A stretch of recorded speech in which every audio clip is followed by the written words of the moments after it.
દૂધીના મુઠિયા બનાવવા માટે સૌથી પહેલા આપણે 2 કપ ઘઉંનો જાડો લોટ લેવાનો છે। મુઠિયા બનાવવા માટે આપણે ભાખરીનો જે લોટ વાપરીએ છીએ એ નહીં, પણ જે ઘઉંનો જાડો લોટ આવે છે એ લેવાનો છે। હવે એમાં આપણે દૂધી છીણીને ઉમેરવાની છે। અત્યારે મેં 250 ગ્રામ દૂધી લીધી છે। દૂધીને આપણે આ રીતે સીધી લોટની અંદર જ છીણી।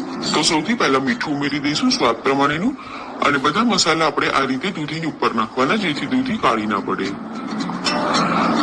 હવે એમાં ખાંડ ઉમેરવાની છે। અત્યારે મેં 3 થી 4 ચમચી જેટલી ખાંડ ઉમેરી છે। ખાંડ તમે હવે એની અંદર આદુ, મરચાં અને લસણની પેસ્ટ ઉમેરવાની છે।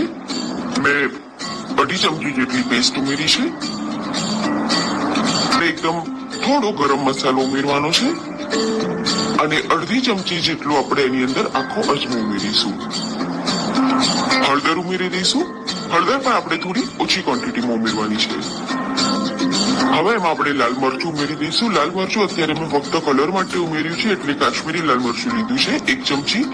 હવે 1 પિંચ જેટલો આપણે એની અંદર ખાવાનો સોડા ઉમેરવાનો છે। ખાવાનો સોડા ઉમેરવાથી મુઠિયા એકદમ જ સરસ પોચા બને છે, તો એ તમારે બિલકુલ સ્કીપ નથી કરવાનું। અને હવે આપણે એની અંદર દહીં ઉમેરવાનું છે, લગભગ 3 થી 4 ચમચી જેટલું, અને 3 ચમચી જેટલું આપણે એની અંદર તેલ ઉમેરવાનું છે। દહીં આટલી ક્વોન્ટિટીમાં ઉમેરવું ખૂબ જરૂરી છે, એના કારણે મુઠિયા એકદમ સરસ પોચા બને છે। હવે આપણે દૂધી, દહીં અને મસાલાને પહેલા લોટની સાથે મિક્સ કરી લેવાનું છે। પહેલા આપણે પાણી નથી નાખવાનું, કારણ કે દહીં છે, દૂધીનું પણ પાણી થશે, એટલે પહેલા આપણે લોટને એ બંનેના પાણીની અંદર જ મિક્સ કરી લેવાનો, અને પછી જરૂરિયાત પ્રમાણે પાણી નાખી અને લોટ બાંધીશું। આ લોટ આપણે જયારે બાંધીએ ત્યારે થોડો ઢીલો રાખવાનો હોય છે, કારણ કે આ લોટ બાંધ્યા પછી એને ઓછામાં ઓછો અડધો કલાક માટે રેસ્ટ આપવું જરૂરી છે, એ થોડી કઠણ થઈ જશે। હવે આપણે એને ઢાંકી અને અડધા કલાક માટે રહેવા દેવાનું છે। અડધો કલાક પછી આપણે હાથમાં તેલ લેવાનું છે, અને લોટને આપણે આ રીતે મિક્સ કરી લેવાનું એકવાર। અડધા કલાક પછી જો લોટ આ રીતનો થોડો ઢીલો ના હોય અને વધારે કઠણ થઈ ગયો હોય તો એમાં પાણી નાખી તમારે એને ઢીલો કરી દેવાનો। જ્યારે તમે મુઠિયા મૂકો તો લોટની કન્સિસ્ટન્સી પોચા થશે। આ રીતે આપણે બધા મુઠિયા તૈયાર કરી અને ચાળણીમાં મૂકી દેવાના છે। અત્યારે થઈ ગઈ છે, તો આપણે ખોલી અને ચેક કરી લઈશું, અને મુઠિયા ઠંડા થાય પછી એને કટ કરવાના।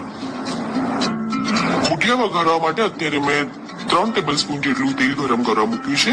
મુઠિયા વઘારવા માટે જો તમે સિંગ તેલનો ઉપયોગ કરશો તો એ ટેસ્ટમાં વધારે સરસ લાગશે। હવે એમાં આપણે 2 ચમચી જેટલી ખમણી રાઈ ઉમેરવાની છે।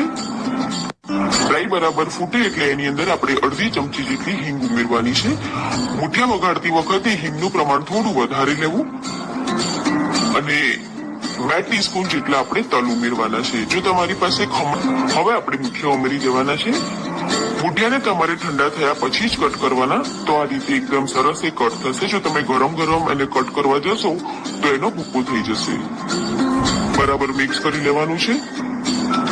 ગેસની ફ્લેમ અત્યારે મેં સ્લો ટુ મીડિયમ રાખી છે। મિક્સ થઈ જાય પછી આપણે ગેસની ફ્લેમને સ્લો કરી દેવાની છે, અને સ્લો ફ્લેમ ઉપર આપણે એને 5 મિનિટ રહેવા દઈશું, અને ત્યાર પછી આપણે ગેસ બંધ કરી દેવાનો છે। મુઠિયા અત્યારે બનીને સર્વિંગ માટે તૈયાર છે। એને મેં કોથમીરથી ગાર્નિશ કર્યા છે। તો તમે આ પ્રમાણે મુઠિયા બનાવીને ચોક્કસ ટ્રાય કરો, અને મુઠિયાની મારી આ રેસીપી તમને કેવી લાગી એ કમેન્ટ કરીને જરૂરથી જણાવો। ફરીથી મળીએ।